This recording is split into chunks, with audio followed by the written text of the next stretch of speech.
How are you Listeners, going to raise them? I bet you didn't expect to get this much solid life advice from two ladies who obviously have all their shit figured out. Parenting tips from people with no children. Coming at you. So yeah, the cat dies, and John Lithgow loves the little girl so much, and he talks to the dad and tells the dad, hey, you love your daughter too. Come with me. I'm going to show you something. Which, A, is ominous enough. Bring the dead cat and follow me into the woods is not a thing I would ever do if a person said that to me.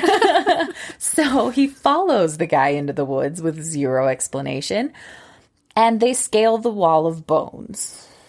Yeah. And they end in a swampland that you and I both agreed could only be described as the place where Atreyu loses his beloved horse, Artax, in the Neverending Story. It's just super foggy, ominous. There's like stepping stones and big puddles of mud and things like that. And they put their feet in the water. They step on like a sea of bones. Yes. Underneath the water, which very effective. Totally eked me out. Totally creepy. So absolutely fabulously creepy. So they bury the cat. And still, the dad has no idea. Why did we just come out into the woods, into the swamp where Atreyu lost his horse to bury this cat? No idea. And wakes up the next morning, goes in with his wife to tell the little girl that the cat ran away. And the little girl's like, no, it didn't. Y'all are crazy. The cat was outside my window last night. And they were like, what are you talking about? Yeah, that's not what you want to hear. Right. And the dad's like, no, I'm 1000% sure the cat is dead, but he can't tell her that because they weren't telling her that the cat was dead. And then she's like, he's in the closet. Also not what you want to hear. So, as we were talking about earlier and our phobias with closets, the closet doors are slightly ajar. Yeah, and they're the accordion closet doors that have the little horizontal slats in them, which are my second least favorite kind of closet door. Absolutely. What's your first least favorite? The big hanging ones that have full-length mirrors on both of them. Yep. And Kelly and I's master bedroom, like we lived in somewhere. The bedroom we slept in our first apartment had those on the closet, and I honestly wanted to move into the living room and just sleep in the living room instead of being around those freaking closet doors, because I'm convinced that you'll roll over in the night and see your mirror self sitting up or something in those closet doors. Absolutely. So, nope. I'm big fat no. My current house, I don't have doors on any of the closets. Not any kind of door. That stuff can just be fully visible all the time. Yep. Yeah. It's the best. Yep. I either can't see it at all or have to see everything. Yeah. So my current closet doors are great because I can't see into them from my bed, which was on purpose. So yeah, a few times. Yeah, so we got these creepy accordion partially open doors with a crack just wide enough for a cat to slip into. So the dad opens the door and hears an undead demon cat just hissing at him. Covered in mud, caked on blood, everything. Like, the dead cat just ballooned right back up, like in Hocus Pocus, and just came back to life. Yeah. So then the cat just is increasingly not right. Yeah, more aggressive. Scratches the little girl. Yeah, the little girl's like trying to brush the cat's fur. And the cat's fur is all matted and disgusting because it's covered in blood and mud and all kinds of other nasty dead animal crap. And the little girl's trying to brush the fur, and the cat, of course, freaks out because that's gotta hurt and scratches the little girl. Yeah. So, which the cat has never been aggressive before, never scratched the little girl. So, demon cat attacks the little girl, and the dad's like, okay, this is a mistake.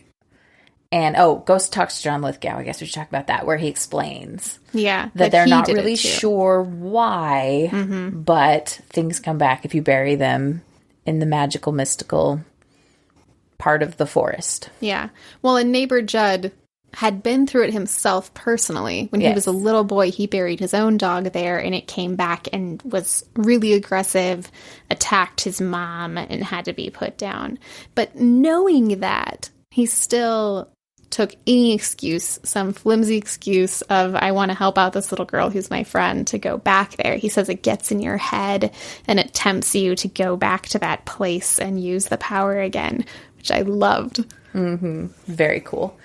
So, what I thought was cool about this movie is they never really explain the power. They just say, we don't know why, but if you bury things there, it comes back, which is kind of cool. Yeah. I love that they didn't try to explain it as anything other than it's just mystical and we don't understand. Yeah. Which is cool. Yeah. Usually it seems like when horror movies explain it or lay it all out, suddenly, all the excitement is gone. But, yeah. Yeah. I like that we just don't understand.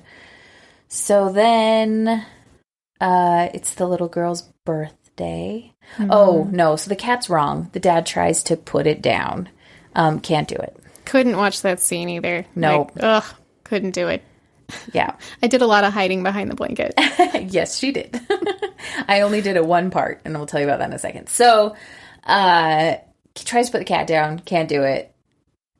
Takes the cat way far away, abandons it, and hopes it'll just not come back. Yeah. Which, I mean, horrible thing to do to a pet, but it's a demon cat. So. I think if this movie does anything really well, it's established that the dad does not make very good decisions. Yeah, that's fair. Yeah. Not a good decision maker. Yeah. He's more emotional than logical, which is interesting coming from a medical professional. Yeah. Yeah. And I can't remember if it's at the point where the dead cat comes back or if it's before that, when the mom is having these memories, these kind of like haunting visions of what happened to her sister, and she's hearing things in the ceiling, which they're on the top floor of the house with a peaked ceiling. There's nothing above them. But she says to him, I have such a bad feeling about being here. It's wrong. I want to go home. Mm-hmm. And he does the classic, in my opinion, bad decision of sticking around. And earlier tonight, Jill and I were talking a little bit about when you quit something and sometimes you're worried, did I cut and run too fast? But if you don't listen to your instincts, who knows what horrible thing might have happened if you hadn't gotten out of there. And when you don't listen to your instincts is when horrible things happen. Totally. So, absolutely. So, yeah, completely ignores his instincts, as most people do in horror movies. He basically just said, shut up, woman, we're staying. I mean, he was nicer about it, but he brushed her right off. Yeah. And, yeah, abandoned the cat in the middle of the woods. So then it's the little girl's birthday. They're all playing games, whatever. Here comes a truck barreling down the highway. I think it's important to mention that in the original movie and in the book, the little baby, Gabe, who's like 2, gets hit by a truck and dies. Mm-hmm. He's a toddler. So you see the toddler wandering out into the road. Dad runs full speed. I shut my eyes because I was not ready for, child to be hit by a truck. And the dad saves the toddler in the last second. The truck crashes and kills the daughter. Mm-hmm. So I love that in a remake. It changed it from the book and the original movie just enough to give you a surprise and keep you on your toes. Yeah. I thought that was fabulous. Yeah. They seemed it was very just aware. Subtle enough. Mm-hmm. Everything else was pretty in keeping with the original story. And so to change just this one thing, I really liked. Yeah. Yeah, they totally played with the fact that a lot of people that had seen it would have seen the original movie and would be expecting certain things, and they used that to their advantage. Absolutely. Yeah. Absolutely. Especially in today's world where remakes are a big deal. We're getting a lot of remakes of oh my gosh, classics, and some are good, some are not good, but I love that they took that and changed it just enough to make it great. Mm-hmm. So the little girl is the one who dies. So the neighbor is horrified. They're at the funeral, and the neighbor and the dad share this meaningful look. And it's like the neighbor is pleading with his eyes, don't do it. I'm sorry I ever showed you. The burying place, basically. Mm-hmm. And the dad's just inconsolable. Yeah. And you clearly know what he's going to do. So the mom and the son go off to stay with her parents. She needs some time to grieve. Dad stays behind. So whilst alone, goes and digs up his dead kid, which the IMDb movie trivia says it was Jason Clarke's scariest scene to film, is that he's in a cemetery at 4:00 in the morning digging up the grave of his dead kid. So that was interesting for me, that was the creepiest part for him to film. Yeah, that would be super creepy. Understands you're digging up a grave in the middle of a cemetery at 4:00 in the morning. Like, I like that the directors chose to do that. They didn't put him in a sound stage. They didn't film it with, all the lights off to make you feel like it's night. They apparently put him out in the cold. He was just in a cemetery at 4:00 in the morning, which is fabulous. That's awesome.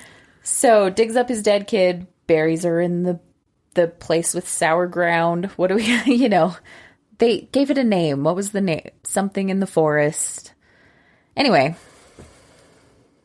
there was a name. There was a name. We're just going to call it the place where things come back. So she buries her in the place where things come back. Surprise, surprise. She comes back. Mm-hmm. In the creepy basement that we've never been in yet in the movie. That they just had to throw in a creepy basement. Well, they did. They used the creepy basement a little bit earlier when he was chasing the cat around. The cat was already pretty aggressive. It had brought in like a dead bird into the house, and so he was trying to grab the cat and put it outside, and the cat leads him down into the basement, and you can hear it making weird noises in some type of fruit cellar space that's a little bit deeper in the basement. You can tell the cat's rooting around in there, but there's weird kind of guttural sounds.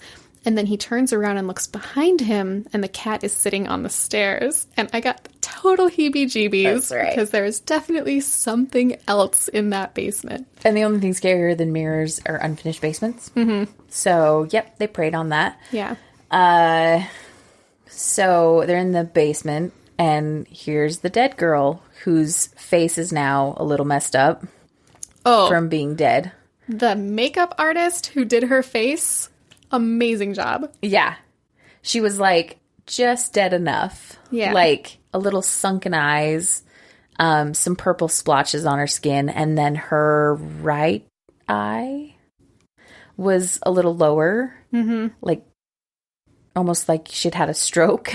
Like it was a little more sunken face on that side. It was no longer anywhere close to symmetrical. No. And so it was just creepy enough that you were like, oh no, she came back wrong immediately. Yeah.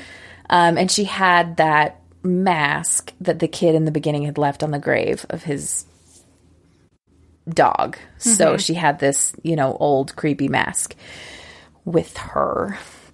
So he immediately is like, yay, my daughter's back, and tries to like clean her up. And figures out pretty quickly that that's not an easy task. No. And like with the cat, she's all covered in mud and goo and blood. And she has the remnants of a mortician's hand. Yeah. With things being stapled back together. Mm-hmm. And yeah. Yep.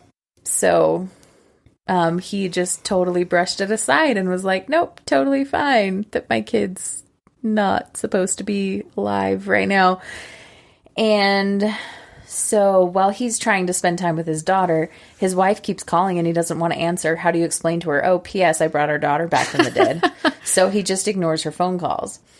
And the neighbor comes to check on him and figures out pretty quickly what he's done and goes home and immediately gets out his gun because he's not having any of that. He understands she's a creep. Oh, and as he's walking away from the house, sees the dead girl in the window. Right. So he just knows straight up, crap. We got to take care of this. So the girl immediately is like, crap, he's going to get rid of me. Yeah, she senses that threat. And gets a scalpel from her dad's medical kit because why wouldn't you have a scalpel with 2 young children at home? Just easily accessible. Like we said, he's a responsible human. So she grabs always a making scalpel good choices. and goes next door and is a great homage to the original. Slices his Achilles tendon, which horrified Caryn to her very core. Oh, couldn't watch it. Yeah.